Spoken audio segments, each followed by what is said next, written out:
So ಮಕ್ಕಳಿಗಂತೂ ತುಂಬಾನೇ ಇಷ್ಟ ಆಗುತ್ತೆ. ಸರ್ ಏನು ಮಾಡ್ತಾ ಇದ್ದೀರಿ ಸರ್? ಏನು ಮಾಡ್ತಾ ಇದ್ದೀರಿ? ಯಾವಾಗಲೂ ರೀಲ್ಸ್ ನೋಡೋದೇ ಆಯಿತು ನೀನಲ್ಲ.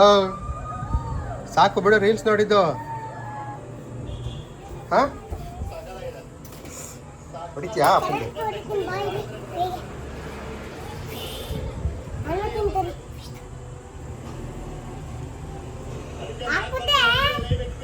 ಹಾಕ್ಬಿಟ್ರೆ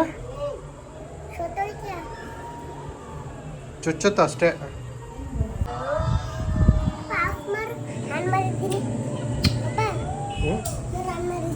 ಅಷ್ಟೇ ಬಿಡೋದು. ಹಾಯ್ ಎವ್ರಿವನ್, ನನ್ನ ಹೆಸರು ಮನು ಅಂತ. ಇನ್ಮೇಲೆ ಡೈಲಿ ವ್ಲಾಗ್ಸ್ ಮಾಡೋಣ ಅಂತ ಅಂದ್ಕೊಂಡಿದ್ದೀನಿ. ಝೀರೋ, ಏನೂ ಗೊತ್ತಿಲ್ಲ, ಏನು ಮಾಡಬೇಕು, ಸ್ಕ್ರಿಪ್ಟ್ ಏನು ಮಾಡಬೇಕು ಏನೂ ಗೊತ್ತಿಲ್ಲ. ನೋಟ್ ಸ್ಕ್ರಿಪ್ಟು ನಾನು ಹೇಗಿದ್ದೀನಿ ಹಾಗೆ ವೀಡಿಯೋ ಮಾಡಬೇಕು ಅಂತ ಅಂದ್ಕೊಂಡಿದ್ದೀನಿ, ನನ್ನ ಮಗನ ಜೊತೆ ಸೇರಿಕೊಂಡು. ಎಷ್ಟು ಮಟ್ಟಕ್ಕೆ ಸಕ್ಸಸ್ ಆಗುತ್ತೋ ಗೊತ್ತಿಲ್ಲ, ನಿಮ್ಮ ಸಪೋರ್ಟ್ ಇರಲಿ. Thank you. ಎಲ್ಲೋಯ್ತಾ ಇದೆಯಾ? ಯಾಕೆ? ಏನು ಮಾಡಕ್ಕಲ್ಲಿ? ಆಟಾಡಕ್ಕೆ ಹೋಯ್ತಾ ಇದೆಯಾ? ಯಾಕೆ ಇಲ್ಲಿ ಜಾಗ ಇಲ್ಲ ಆಟಾಡಕ್ಕೆ? ಹಾಂ, ನಾನು ಬೈತೀನಾ? ಏನಂತ ಬೈತೀನಿ? ಕಳ್ಳ ಎಲ್ಲನೇ ತಗೋ ಆಟ ಆಡ್ತೀಯಾ ಈಗ? ಹಾಂ, ಇನ್ನೇನು ಮತ್ತೆ ಎಲ್ಲ ಹೇಳ್ದೇವೆ, ಎಲ್ಲ ಹೊಡೆದಾಕ್ತೀವಿ. ಏನು ಯಾಕೆ ಹೋಗಿದೆ? ಯಾಕೆ ಹೋಗಿದೆ? ಯಾಕೆ ಹೋಗಿದೆ ನೀನು ಹೇಳು ಫಸ್ಟು. ಏನು? ಯಾವ ಟಿಕ್ ಟಾಕು? ಎಲ್ಲ ಐತೆ ಟಿಕ್ ಟಾಕು?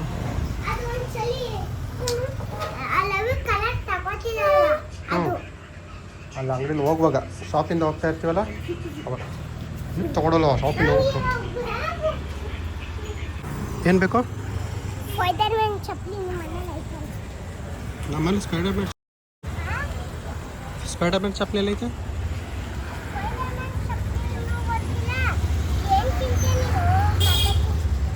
ನಾವು ಚಿಕ್ಕವರಾಗಿದ್ದಾಗ ಬೆಳಿಗ್ಗೆ ಎಷ್ಟೊತ್ತಿಗಾಗುತ್ತೋ ಅಂತ ಕಾಯ್ತಿದ್ವಿ. ರಾತ್ರಿ ಆಗ್ತಿದ್ದಂಗೆ ಬೇಜಾರಾಗ್ತಿತ್ತು. ಬೆಳಗ್ಗೆಯಿಂದ ರಾತ್ರಿವರೆಗೂ ಟೈಮ್ ಸಾಕಾಗ್ತಾನೆ ಇರಲಿಲ್ಲ. ಈಗಿನ ಮಕ್ಕಳಿಗೆ ಟೈಮ್ ಪಾಸ್ ಮಾಡೋದಕ್ಕೆ ಟೈಮೇ ಇಲ್ಲ. ಎಲ್ಲರೂ ಮೊಬೈಲ್ನಲ್ಲೇ ಬ್ಯುಸಿ ಆಗಿರ್ತಾರೆ. ನಮಗೂ ಹಾಗೆ ಅನಿಸುತ್ತೆ. ದಿನಗಳು ಹೇಗೆ ಕಳೀತಿದೆಯೋ ಗೊತ್ತಾಗ್ತಾನೆ ಇಲ್ಲ. ಡೇ ತುಂಬ ಚಿಕ್ಕದು ಅಂತ ಅನಿಸುತ್ತೆ. ನಾವು ಮನೆ ಬಿಟ್ಟು ಬೀದಿಲಿ ಆಟ ಆಡ್ತಿದ್ದೇ ಹೆಚ್ಚು. ಆ ಹೆಚ್ಚಿನ ಸಮಯದಲ್ಲಿ ಮಣ್ಣಲ್ಲೇ ಆಟ ಆಡ್ತಿದ್ವಿ. ಚಳಿ, ಜ್ವರ, ಇನ್ಫೆಕ್ಷನ್ ಅನ್ನೋ ಭಯನೇ ಇರಲಿಲ್ಲ. ಇನ್ಫೆಕ್ಷನ್ ಅನ್ನೋ ಪದನೇ ಗೊತ್ತಿರಲಿಲ್ಲ. ಈಗಿನ ಮಕ್ಕಳಿಗೆ ನೀರು ಮುಟ್ಟಿದ್ರು, ಮಣ್ಣು ಮುಟ್ಟಿದ್ರು, ಬಿಸಿಲಿಗೆ ಹೋದರೂ ಇನ್ಫೆಕ್ಷನ್ ಆಗುತ್ತೆ, ಜ್ವರ ಬರುತ್ತೆ ಅಂತ ಬಡ್ಕೋತೀವಿ. ಮಕ್ಕಳು ಮಣ್ಣಲ್ಲಿ ಆಡಬೇಕು ಅಂತ ನನ್ನ ಆಸೆ. ಆದರೆ ನನ್ನೊಳಗೆ ಏನಾರು ಗೊತ್ತಾದರೆ ಬಾಯಿ ಬಡ್ಕೋತಾಳೆ. ಅದಕ್ಕೆ ಏನು ಮಾಡ್ತೀನಿ ಅಂದರೆ, ಟೈಮ್ ಸಿಕ್ಕಾಗೆಲ್ಲ ನಾನು ಶಾಪ್ ಹತ್ರ ಕರ್ಕೊಂಬರ್ತೀನಿ. ಸ್ವಲ್ಪ ಆಟ ಆಡೋಕ್ಕೆ ಬಿಡ್ತೀನಿ ಮಣ್ಣಲ್ಲಿ, ಅವನು ಆಡಲಿ ಅಂತ. ಅವನು ಆಡ್ತಾ ಇರೋದು ನೋಡಿದ್ರೇ ನನಗೆ ಖುಷಿ ಆಗುತ್ತೆ. The next day. ಮತ್ತು ಶಾಪ್ ಓಪನ್ ಮಾಡ್ತಾ ಇದ್ದಂಗೆ ಫೋನ್ ರಿಪೇರಿಗೆ ಬಂತು.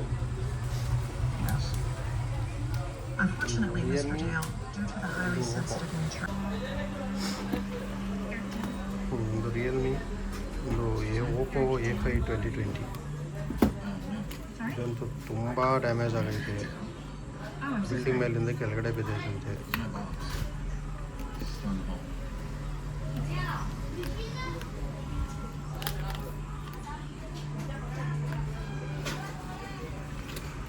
ನೋಡೋಣ, ಪಾರ್ಟ್ಸ್ಗಳನ್ನು ತರಿಸಿ ರಿಪೇರಿ ಆಗುತ್ತಾ ನೋಡಬೇಕು. ಇದು ವರ್ಕಿಂಗ್ ಕಂಡೀಷನಲ್ಲಿದೆ. ಇದು ಅವರು ಡ್ಯಾಮೇಜ್ ಆದಮೇಲೆ 1 ಮಂತ್ ಹಾಗೆ ಇಟ್ಬಿಟ್ಟಿದ್ರಂತೆ. ಸೊ ಇದು ಏನಾಗುತ್ತೋ ಗೊತ್ತಿಲ್ಲ. ಚೆಕ್ ಮಾಡಿ ಅಪ್ಡೇಟ್ ಮಾಡ್ತೀವಿ.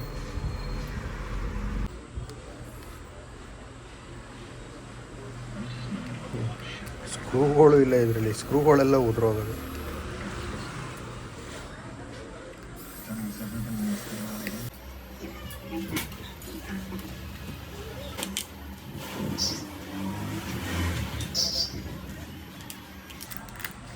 ಫೋನ್ ಆಲ್ರೆಡಿ ಯಾರು ಬಿಚ್ಚಿದ್ದಾರೆ. ಮತ್ತೇನೋ ಡಿಸ್ಪ್ಲೇ ಹಾಕ್ಸಿದ್ರ ಏನು?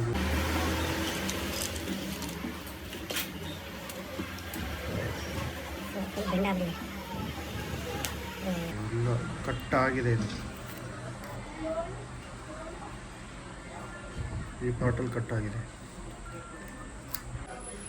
ಫೋನು ಸೆಂಟ್ರ್ ಬಾಡಿ ಡಿಸ್ಪ್ಲೇ ಎಲ್ಲ ಪೂರ್ತಿ ಹೋಗಿದೆ. ಸೆಂಟ್ರ್ ಬಾಡಿ ಚೆನ್ನಾಗಿದೆ ಅಂದ್ಕೊಂಡೆ, ಬಟ್ ಸೆಂಟ್ರ್ ಬಾಡಿ ಸ್ಟ್ರೈಟ್ ಮಾಡೋಕ್ಕಾಗಲ್ಲ, ಕಟ್ಟಾಗ್ಬಿಟ್ಟೈತೆ ಈಗ. ಸೆಂಟ್ರ್ ಬಾಡಿ ಡಿಸ್ಪ್ಲೇ ಅದನ್ನು ಚೇಂಜ್ ಮಾಡಿ. 2 hours later. ಪಾರ್ಸಲ್ ಬಂದಿದೆ, ನೋಡೋಣ ಏನೇನು ಹಾಕೋಣ ಅಂತ.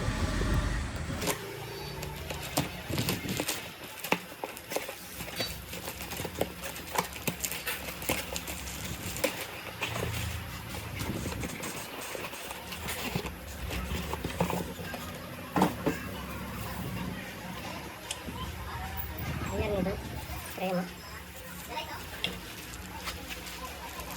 ಡಿಸ್ಪ್ಲೇ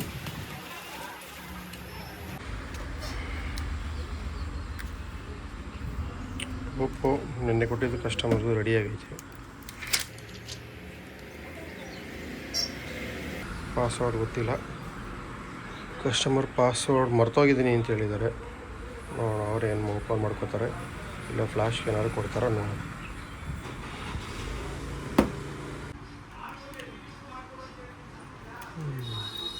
ಫೋನ್ ಫ್ಲಾಶ್ ಆಗಿದೆ, ಫುಲ್ ರೆಡಿ.